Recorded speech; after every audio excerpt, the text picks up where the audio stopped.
This is the pause. We're doing something a little different today. Yeah, no articles, no big studies, just this one very short, almost confrontational piece of text. It's called The Paradox of Total Liberty. It's barely a paragraph, but it's heavy. It kind of holds a mirror up. And the idea is really simple. We all think we want freedom. We spend our whole lives chasing it. Right.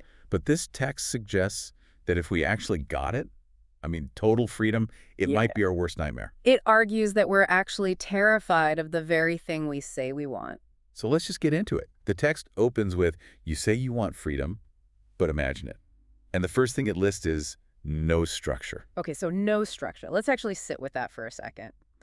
When you hear that, what's the first image that comes to your mind? Honestly, the beach, Mm. sleeping until noon, no alarm, no calendar notifications. It sounds amazing. Right, and that's the trap. You're imagining a vacation. I am, yeah. A vacation isn't no structure. A vacation is a break from a structure. It's defined by the very thing you're escaping. I mean, you enjoy that Tuesday on the beach because you know you're supposed to be in a meeting. The joy is in the contrast. So true. No structure is something else entirely. It's the complete removal of the framework. Imagine waking up and there's no job, no family expecting you, no appointments. And, this is the key, no end date. It's not a week off. It's just time. That changes the feeling completely. You know, if I wake up at noon on a Saturday, I feel great. If I wake up at noon on a Wednesday with nothing to do, I'd feel anxious or like guilty. Exactly. There's a term for it. Unstructured time anxiety. We complain about structure, but it's the skeleton for our day. It holds us up. Without it, there's no up or down. Just this flat, empty landscape of hours you have to fill. It's like what happens when some people retire. They suddenly get lost. Yeah. Because the routine that defined them is just gone. Precisely. We secretly crave the cage because it tells us when to eat, when to sleep, when we've been productive. If you take away the structure, you take away the measuring stick. You can't even have a good day if there's no standard for what a day is supposed to be. Wow. Okay, so that's the time part. But the text moves on to something I think is even stranger. It says, no script. Ah, yeah. This is where it gets social and where the real anxiety starts. And when it says script, we're not talking about like a movie script. No, we're talking about sociological scripts. I mean, think about how much of your day is on autopilot. You walk into a coffee shop, you know what to do, you stand in line, order, pay, say thank you. You don't have to invent a way to behave just to buy a coffee. Right. Or that little exchange you have in the elevator with a coworker. How are you? Good, you. Good. It's totally automatic. It's automatic for a reason. It saves you from cognitive burnout. Yeah. If you had to genuinely invent every single social interaction from scratch, you'd be exhausted by breakfast. The script is a safety net. It tells us who we are in relation to other people. So no script would mean what? Just constant improvisation. Relentless improvisation. Imagine walking into a party. You don't know anyone. You don't know the host. You don't know why you were invited. You don't even know the dress code. Ugh. I hate that feeling, that split second of panic when you're just trying to read the room. Now imagine that feeling is your entire life. That is the freedom of no script. Right. Every conversation is a blank page. You have to decide who to be and how to act in every single moment. There's no polite, there's no professional, there's just you making it up in a void. It sounds like an actor's nightmare. The lights are on you, but you never got your lines. And everyone is just waiting. Mm. That's the vertigo this text is getting at. We say we hate social norms, but without them, human interaction becomes almost terrifyingly unpredictable. Which flows right into the next line, which for me was maybe the heaviest. No expectations. This is the real double-edged sword. Right, because on the surface, that's what we all want. Just get off my back. I don't want my boss expecting that report. I don't want my family expecting me to show up. It feels like a weight, doesn't it? The feeling of being needed. It is a weight. It's pressure. But just flip it for a second. What happens when no one expects anything from you? If no one expects me to show up, then it doesn't matter if I do. There it is. Being needed is a burden, absolutely. Mm. But being needed is also proof that you exist. It means you're seen. If you have no expectations, you have total freedom, but you might also have total invisibility. You could lie in bed for a month and the world wouldn't even notice.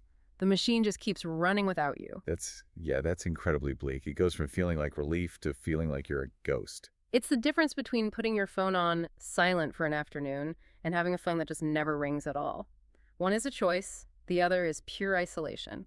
We complain about the demands others place on us, but those demands are the ropes tying us to the world. You cut all the ropes, you don't just float free, you drift away. So here we are, floating in this void, no structure, no script, no one waiting for us. And then the text twists. It stops talking about what's missing and starts talking about what's left. It says, no one to blame, no rules to rebel against, no system to criticize. This is where you lose your favorite pastime, having an enemy. We do love an enemy. I mean, how much of our daily conversation is about them? The bad boss, the government, the traffic, the stupid company policy. The unfair system. We build so much of our identity on what we push against. Think about a teenager who's defined by hating their parents' music, or coworkers bonding by complaining about management. It's huge for bonding. Can you believe what they did now? That's like half of all conversations. But it's more than that. It's a psychological defense. As long as there's a system or a boss or a rule that's unfair, we can externalize our unhappiness. I would be happy if only my job wasn't like this. I could be creative if only I didn't have these restrictions. The restrictions become the container for the excuse. Exactly. They are the comfort of blame. If your life is unfulfilling, it's their fault. It's the cage's fault. But this text removes that. No one to blame. That is chilling. If I have total freedom, no boss, no system, no rules, and I'm still miserable. Then the misery is entirely your own. You're the sole architect of your own unhappiness. There's nowhere left to hide. That's the real exposure. You remove the external enemy. You're forced to confront the void inside. It's like if you're in a prison cell.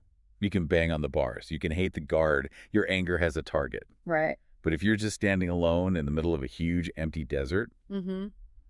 you can scream all you want, but the silence that comes back is just Yeah. you. There's no one else to hate. And that silence is deafening. I think most people, if they were really honest, would rather have the guard than the desert. The guard at least gives your suffering a context, a reason. The desert just gives you. I think I'd take the guard. I honestly do. Which brings us to what might be the most exhausting part of this whole thing. The text says, just you and choice every second. Every second. That's the phrase that kills you. Yeah, because we think of choice as the big things. What Yeah. career to pick, who to marry, where to live. Those are the easy ones. They happen once every few years. This is talking about the tyranny of the immediate, the relentless, grinding need to decide what to do with the now. Because if there's no 9 to 5, no lunchtime, no bedtime, then every single moment is a choice. Every moment is a crossroads. Think about it. You're sitting in a chair. In a structured life, you're sitting there because it's time to work or time to eat. There's a reason. In total liberty. Why are you sitting there? Because you chose to. Should you stand up now? Maybe. Walk left. Walk right. Read a book. Write a book. Do nothing. That's decision fatigue on an existential level. It's like being in the cereal aisle with 100 options and you just freeze up. It's total decision paralysis. But it's for your entire existence. If nothing is mandatory, everything is a choice. And every choice, no matter how small, depletes your energy. It sounds so incredibly tiring. But sometimes I just want someone to tell me where to stand. We all do. Total agency is a crushing weight. Sartre called it being condemned to be free.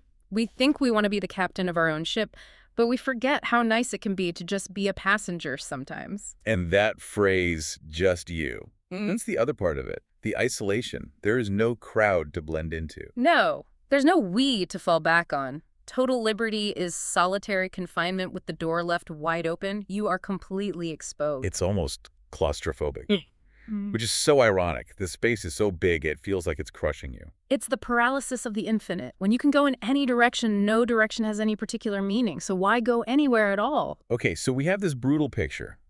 No structure holding you up, no script telling you what to say, no enemy to blame, and this constant pressure of choice. A nightmare dressed up as a dream. And that's when the text just hits you with the final question. It asks, still want it? A genuine question, after all that. And then it says, or do you prefer the cage you can complain about?